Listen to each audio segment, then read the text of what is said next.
Every morning, you need to mind hack and murder hack your brand. Exponential growth is exponential. Look at your calendar and burn it. What is your personal winning resume? The number one thing that they don't teach in school is to make money. Entrepreneurs. Entrepreneurs. Produce. I am literally a god. Business Money hacks. Hi, everybody, and welcome to another episode of Business Money Hacks. I'm Bridge Stewart. And I'm Dustin Taylor Hahn. Before we get started today, we just wanted to bring up, things have been going pretty well lately. Yeah. I've been feeling especially healthy. Mm-hmm.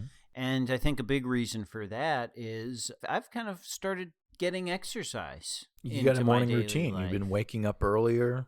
Exercise is important. So it's important. You look good, too. You Thanks. look great. Yeah, I look really good, don't I? But we just wanted to tell the viewers today we've actually been jogging together. Dustin and I have been.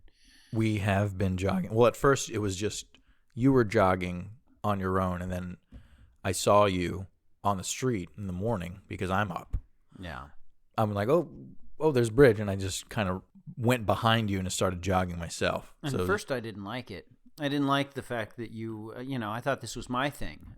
This is what I do. I wanted to stay in shape. I didn't want you to be in as good a shape as me. Right. That was at first. And then I follow you around. You were taking a lot of side streets. You were trying to get away. Cutting through alleys, yeah. You were cutting through alleys. You were like going through dumpsters. You hit in a dumpster once, I remember. And then, I was a few feet back, but I saw you go in there. So yeah, I was like, Bridge. Kind of felt what like are you doing? Starsky and Hutch episode or something, just running through alley after alley through, this suburb. I didn't realize actually how many alleys were in the suburbs. Yeah, they hide them. But it's kind of nice though, knowing where all these alleys are. I'm a big alley fan. I like hanging out. You're an in alley alleys. cat. I'm an alley cat. Yeah, that was just my nickname. An alley cat in by high school. trade. Yeah, they would call me alley cat because I would just hang out in alleys, basements, and islands. Alley cat. I was a Tom. They call me Tomcat. Maybe that's why we get along so well, because I went by Tom. Yeah. When I moved high schools after the event, I wanted to go by a different name. And like an alley cat, I would spend a lot of time in high school at night and sort of follow the janitors around a little bit. Just shadow them. And be like, Tom, is that you? Yeah. Yeah. They would call you Tomcat. Yeah, the janitors would be like, get out of here, Tomcat. Go on, get out of here, Tomcat. And they'd have a broom and kind of just whack at me, and I would run off. Yeah, I remember that. You said like in high school you would walk around the halls of the high school and all the students would be there and all the janitors would be looking at you like, hey there, Tomcat. Hey there, Tomcat. Hey there. Oh, look at it. Well, if it isn't Tomcat. Look at that there Tomcat. Look at that. Look at that Tomcat. And I'd spray. Woo! And sometimes the teachers also during... You'd spray? Is that what you said? Yeah, well, I would spray if someone was getting close to me and I didn't want them around. I would spray at them. Or if I was, Spray at them. Well, and also high school. You'd pee on them? Or what? Whatever that is, I would spray, hiss and spray. If they get too close to me and get scared. And also, it's high school and I was going through changes in your body, as we all did back then, puberty. Yeah. I would just kind of spray around. The teachers didn't like it. That sounds like quite a high school experience. That's not similar to mine, but that's pretty wild. Just you roaming around peeing on people and the janitors sort of catcalling, hey there, Tomcat. Oh, yeah, well, don't pee on me, Tomcat. Don't do it now. I'm going to have, I'm going to have to clean it up. He's spraying. Look at that Tomcat. What was weird is that I went to school in Connecticut. All the custodians there were, ooh, look at that Tomcat spray. There he is. Yeah. Kind of my best friends, the janitors. And now at this point in my adult life, my best friends, That's true. I like blue collar. I spend a lot of time in the office and white collar, meeting up with corporate heads and government workers, senators, and all that. I do a lot of dealings with them. But personally, I like to be with the people. You like to pee on the working class. I don't do peeing anymore. No, you got house trained. Is what you're saying? Well, you can't try house train old Tomcat. You can't house train a cat. That's rule number 1 they teach you in high school. Yeah. That's what the janitors teach you. If there's one thing I know. You're going to spray. I like to watch it spray. Ugh. I like to watch it now. I like to watch a tomcat spray. Well, anyway, you were jogging and I saw you and I wanted to join, so I was a few feet back. Yeah. And then eventually, you spend enough time running away, I'm going to catch up to you, and eventually... Yeah, finally, I kind of took you under the wing. Mm-hmm. You sort of became like kind of an apprentice to me almost. In some a jogging apprentice? Is that how you see me? Oh, yeah. Well, I'll say stuff like keep lifting those legs. Yeah. Keep using the legs it's a motivation, to jog. But I do that too. Keep going faster. Keep going. Get on down that road, Tomcat. We in an alley. Yeah, I guess you could. You're kind of coaching me, I guess. Well, you've been doing it for so long. You've been doing it longer than I. So. Oh yeah, somebody had to coach you. Can't run until you walk. Well, we also signed up for a triathlon, and I'm very excited about that. We're going to be doing that in the summer. Yeah, that'll be very interesting the to see you hot try and summer. pull that off. I mean, I've seen you run a mile. Beyond that, yeah, I like what's to a pace triathlon? myself. Like the way I see it, well, especially when I was following you around, it's like the tortoise and the hare. I'm just going to take it soft and slow. Yeah, you're gonna slowly. I'm gonna catch up. jog. Eventually, you'll run out of energy. No, you're wrong on that. I'm too strong. Yeah. My endurance is too strong. I've been doing this for too long, Dustin. You have no idea. You have no idea the strength I have. You have no idea the endurance I have. Well, tell me. You, I mean, shh. Can't. You can't explain the strength I have. You can only see. You can only witness it. Okay. Well, a lot of it I will say are from HGH. Oh yeah, of course. That's that's where- part of it. That's part where of it. true strength comes from. Tell me about that. You It's know, like true I strength. feel like I've talked about HGH for the last 4 episodes in a row. And, while I We do don't have to love get into talking it. I about understand. HGH and the cocktail of that you take. drugs I'm on, I kind of wonder if the listeners are a little exhausted with this discussion. That's fine. Well, I did want to ask. Well, why did you start jogging? I just needed to run, It always kind of felt like something was behind me. And So I running just- from some. I was going to No, ask running to or absolutely. from. No, and it's feeling from. from. Yeah. Early mornings, 4 a.m. You'd Wake up, Yeah. cold sweat, Cold. start running. Burst out the door and just start barreling down the street. in your pajamas too. Oh, yeah. Beautiful silk pajamas that I purchase. You wear silk pajamas that also absorb the sweat. Yeah, buy them in Iran. Get them from the source. Oh, that's like good. It's good material. Oh, yeah. Yeah. They string it. They use That spider Iranian silk. Yeah. Yeah. Those Iranian spider silk. You Oh, can't- God. My God. Have you ever felt it? You ever felt the spider Of course itself? I felt it, Bridge. I'm right next to you. Yeah, well, I'm under your wing, as you say. let's just say I'm a pajama connoisseur and I fly myself to Iran. Well, my birthday is coming up, so just throwing that out there. Yeah, that's true. Okay, well, maybe I'll buy you some spider silk pajamas. Tarantula silk pajamas. Maybe we can get into what the episode is about. Yeah. Set up. We've been going for about 10 minutes now. And Talking about we went through pajamas HGH, spider and silk, jogging. spiders. We need Yeah. Janitors, peeing on janitors, yeah. being a cat, living like a cat. Yeah, I It's think we coming hit up all on the- 11 minutes that we've been talking about this. We might as well talk about business. Yeah, let's get into business. So today we wanted to talk about clients. clients. It's important to get clients for your business. Otherwise, you don't have anybody paying you money. That's right. There's no revenue streams coming in because there's nobody Yeah. interested. So you have a product or a service. You need clients. How would you get a client? Well, the first thing I would do, I would stand outside and start squealing. Well, let's give a little background here. yeah. So, Tone it down. All right. okay. I don't want to Let's get give too a little far ahead. context here before we get into the walking into the street and start squealing. Dustin, you're in. I just want to apologize to the listeners. I get it sometimes.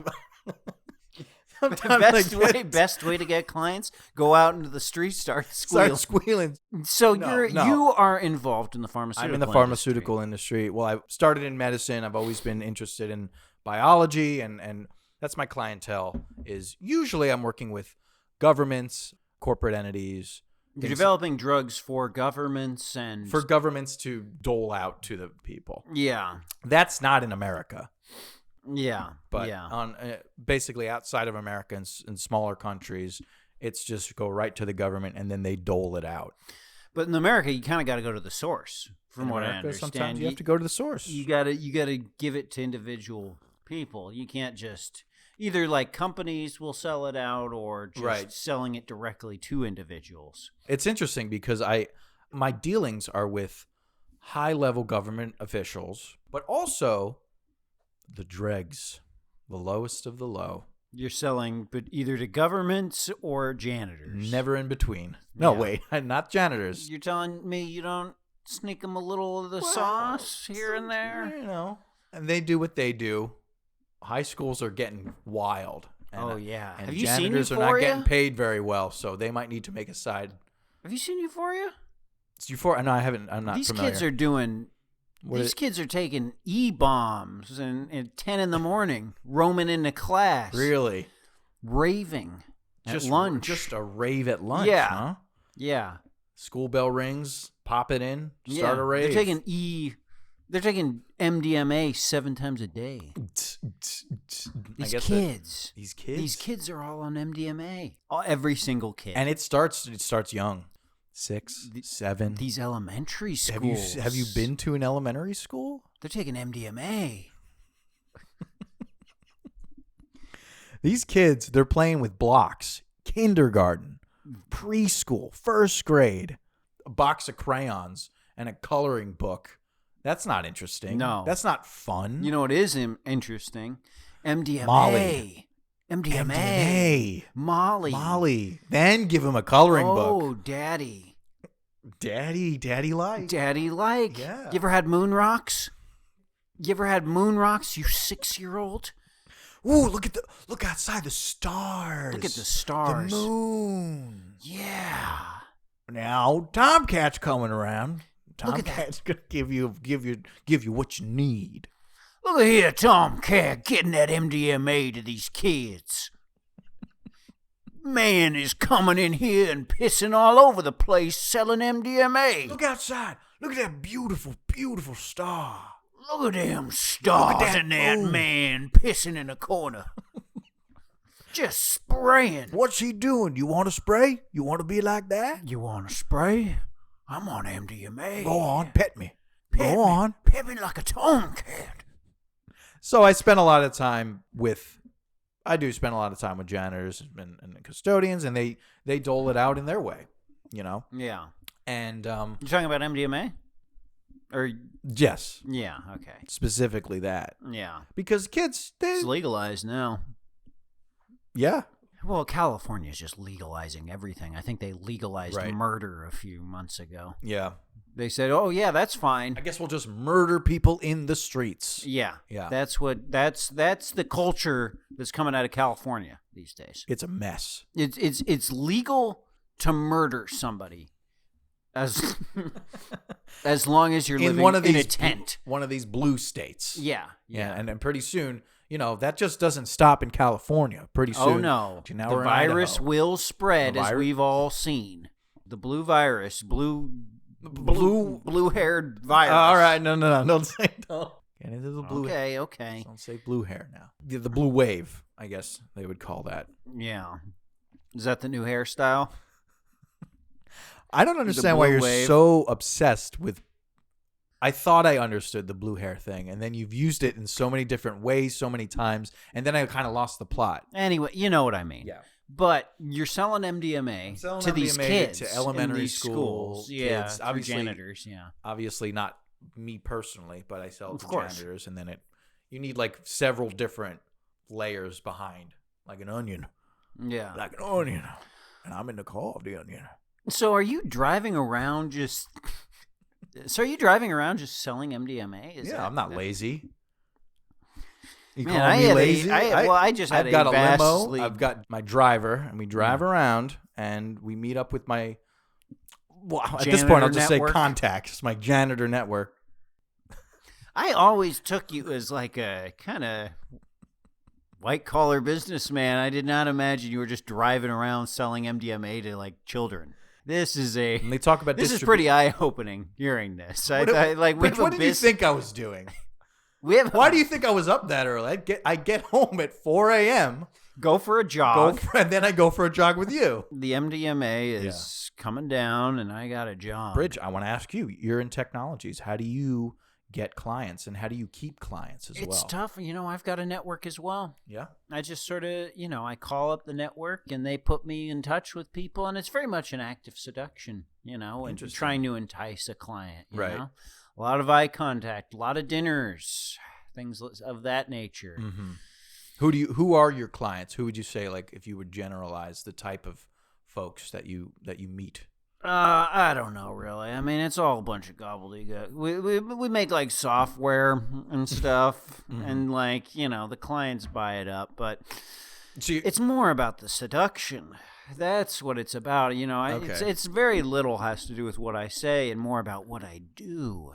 It's about what you do. Yeah, I'll show up to these meetings in a bathrobe. That's what they want to see. Casual, very casual. And I have a shower. So you'll change from your suit to a bathrobe for meetings. Yeah. And then I'll sort of get in the shower afterwards. Okay. Or while they're there, just sort of hop in the shower, say, just wait here. And so you'll leave the door open. You'll invite your clientele to, I guess, my office. Your office. Or my hotel. You own several hotels. Yeah. I do know that. Yeah. And then if they're like, I'm feeling uncomfortable, I'll say, I'm famous, don't embarrass me. I'm famous, I'm wealthy, don't embarrass me.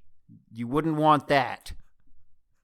And you have other people working for you to keep that situation going, or what? Is it just you? Do you have? I'm hands-on. Just me. All these salespeople, they don't know what they're talking about. Right. Yeah. I meant like a personal assistant or anything like that. Do you have anybody? Oh, yeah, but I run through them. You just go right through it. Sometimes those are the clients as well. They turn out that way. When you're in the game, when you're a player in the game, everybody's a client. Write that down. Don't say we didn't give you any, advice on this podcast. When you play the game hard enough, everyone's a client. Everybody's a client. Everybody's up for grabs. That's what I say. Now that word grab, now you've used the word grab quite a bit, especially recently. Yeah, sure. So, I mean, it's kind of. And then you looked when you said grabs. You looked at me. Everybody's up for grabs. Wink. That's how I say wink. Yeah, wink, wink, is what I say to people. So anyway, you bring the clients up to your hotel or your office.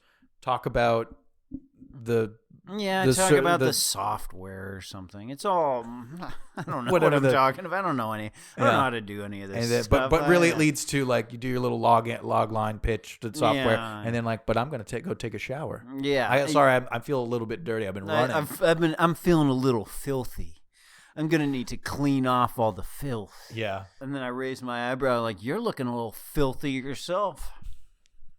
And what do you find? You find that they stay, or? Very rarely. Oh. Yeah, but I mean, it's a numbers game with trying to, sell products, I guess. Yeah.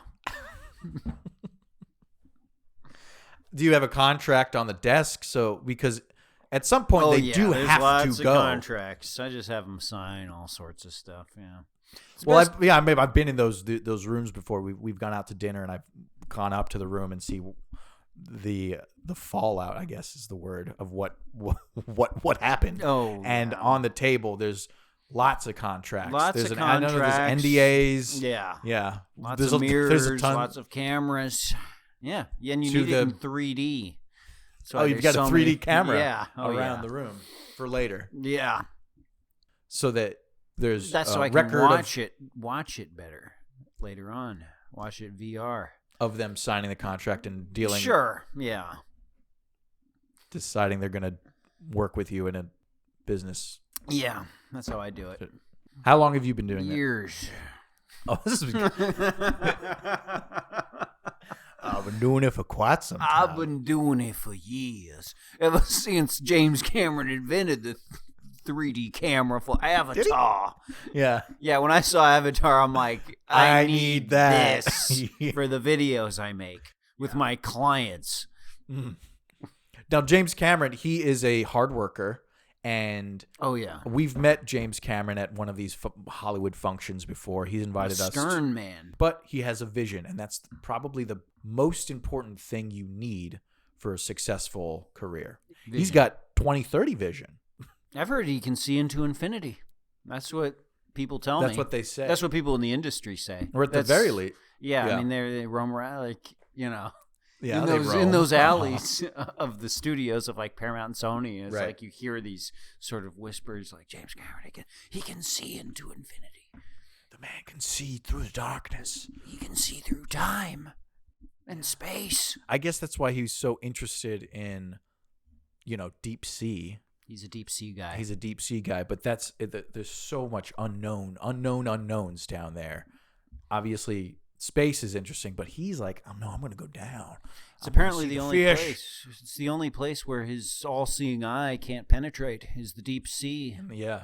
Yeah. So that's why he's decided to look into it. Yeah. He doesn't want anything left up to chance. So he's going to make sure the sea is seen as well. The sea is brutal. The sea is cold and indifferent. You saw Titanic. Oh my God! Yes, you I saw did. Titanic in 3D that came out. Yes, I did. And what did you think? I thought it was very good. I remember I saw it several times in theaters, and that part where the Irish woman is Irish woman. She's the like old lady. She's in the bottom and singing that lullaby to her kids as the boat's sinking into the water and they're splashing around. And what about it? I loved that part. I loved it when she was like, "Good now, lay me down to sleep." As the kids they didn't know what was going on. Little did they know, Titanic going down into the sea. So this was right before the ship went down. Yeah, that part was great. I mean, I'd watch a whole movie of just that. 3-hour movie of a woman singing to her children right before the ship goes down. Yeah, she can't get out. Yeah. She can't get out because the top locked the doors. That's right. I remember those Irish couldn't get out. Just watching an Irish woman sing lullabies to her child for 3 hours and the ending is just them drowning in the Titanic. That's a movie I would see. Well, I wouldn't call it an ending. I'd say like that would be one movie, and then the second movie would just be them drowned underwater for 3 hours as the Titanic is going down. It's kind of like Birdman. It's all one continuous shot of these Irish people collapsing for the first hour of that film, and then the second 2 hours you're just watching a body underwater. I've heard that was the idea for Titanic 2 and 3. Well, all the new technology in film, he's doing 3D, but then there's an audio aspect to it. You could listen to it through headphones. Yeah. Cameron was talking about that, and you could just be listening to house music playing, and now it's like a whole experience. Well, these new theaters, now they're like doing kind of effects. They're pumping smells. Right. They're like pumping smells. Pumping smells. They're pumping water. Like they blast you with water. That's Titanic, I mean, they would just be essentially dumping water on you the entire time as you watch this Irish woman drown in the Titanic. But you're on MDMA listening to house music. That's the future. That's what these kids want. They need something They need more. something flashier. They need something more in your face. They want to see more Irish people drowning in the Titanic. That's what these kids want. My favorite, that was a good part of the film. Great. My favorite part of the film. Best part. Actually, James Cameron had to cut it down, but he showed us a deleted scene from it, and the deleted scene was with the old lady in the beginning. They come back to her at the very end, and those sailors just dump her into the ocean. Yeah. Well, and take the necklace. Well, it's no, a blue from what she diamond. Dumped it overboard. She right? dropped it. No, but this is a deleted scene. It was a replacement. It was a different ending. Yeah. Where they see this woman's talking about her story, but the whole time they find out they've been whispering to each other. They assault her. Bill Paxton just beating the shit out of this 95-year-old woman and dump her into the ocean and take the necklace. It's over, man, and just beating this woman. He references another. Dick. He's got like all his lines from. He references Cameron. Other films. Yeah. I got a small dick. It's over, it's man. Game over, man. Boom, it's boom, game pop, over. Pop. pops her in the chin. She gets knocked out immediately. And because she's 95. She's 95 years old. She's not going to survive that. They dump her off from Bill Paxton. A young Bill Paxton. Young, hot Bill Paxton. That guy's going to kill you if he punches you. Yeah, the hit force of Mike Tyson. Yeah. A freak. I've heard he has an extra chromosome. Makes him more masculine. Paxton? What? Paxton? Yeah, makes him more masculine. Now, I always get Paxton confused with Bill Pullman. Yeah. What is the difference between the two? Not much. They're pretty much the same thing. Guy. Yeah. Bill Paxton's got a little more of a, sort of a wink in his eye. But they're both very strong. Very strong, very hot. Bill Paxton, though, yeah, he can punch. And boy, did he punch that woman in Titanic and then throw her overboard and look into the camera and say, I got a small dick. Cut. Bum, bum, bum. And that was the end. That was the original ending. That was the original ending. And that actually, they don't use stuntmen in those films. So that was... Yeah, I mean, he's a method actor. And look, just so you know, James, I'm a method actor. So if we're going to do this... We're doing it. I don't want to. But if I have to, I will throw her off a boat. I don't want to. But there's no other way. I'm going to call her Rose. I'm all in. Get over here, Rose. Get over here. Her name is Rose. Yeah, Rose. Yeah. Where's Kate? Where's Kate Winslet? Bring her on set. Bring her on. I punch her too. I gotta feel this for real. I want to hit the old one. I want to hit the young one. I gotta beat the crap out of both versions. So that's a real method actor, yeah. Well, method acting. And James Cameron, I mean, he's a method director. James Cameron would be like, Bill Paxton, you're out of your mind, and I love it. Now, Bill. How many actresses do I need to give you to beat the crap out of, to satiate your hunger, Paxton?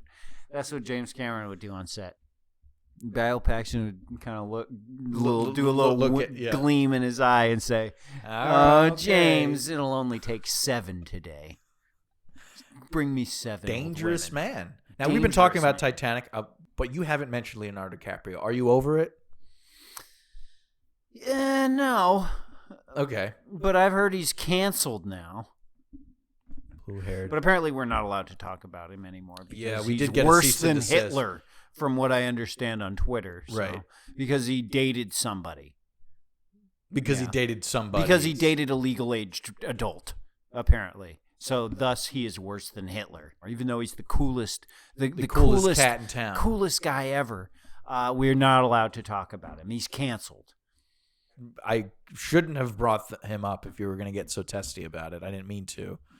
I'm not testy. I'm just talking about reality these days. I remember back in the day when people would cheer him on about it, like, "Oh, look at good on you, good on you, good on you. Look at that. Look at that young actor." Look at that young actor doing whatever he wants. On what show was he on when he was a young boy? He was a young actor. Look at that. Growing Pains? Look at Gilbert Grape. Look at that Gilbert Grape. Look at that Gilbert Grape running around in the Pussy Posse. That's what he was part of, right? He's a handsome boy. Handsome boy in the Pussy Posse. Look at that. Look, he's hanging with David Blaine. He's such a romantic. He's a romantic boy. He's Romeo and Juliet. Yeah, he gets whatever he wants, just as he should. Just as he should. He's in Titanic. I get what I get and don't get upset. Look at that. Look at Leonardo DiCaprio pissing on his teachers. Pissing on his in an elementary teachers. school, taking MDMA. That's the future. Well, you've been into VR technology, so I guess you could design that. Now, just a VR adventure of you hanging out with a bunch of janitors cheering on Leonardo DiCaprio. Peeing in a cafeteria. Food fight. Do all the food fights. Kids, yeah. Food fight. Food fight. Leo. Go, Leo. Go. Go, Leo. Go. And then all the kids are having like a food fight, and then meanwhile, look at this food fight. Look at this. Oh boy. Look at Leonardo DiCaprio involved in a food fight. Look at it. I said, look. I said, look at it. I said, look at it. Look at it. I'm just saying that would be a cool VR experience. Yeah. You're in a cafeteria back at your old high school. It's your high school. It's yours, yeah. And, Design you know, however all you your wish. friends The are there, Sims. and they're having a food fight with Leonardo DiCaprio, and the janitor's standing next to you, telling you to look at it. And then you turn over, you get points. It's a video game. Look at all your friends from your past You remember? having a food fight with Leonardo DiCaprio.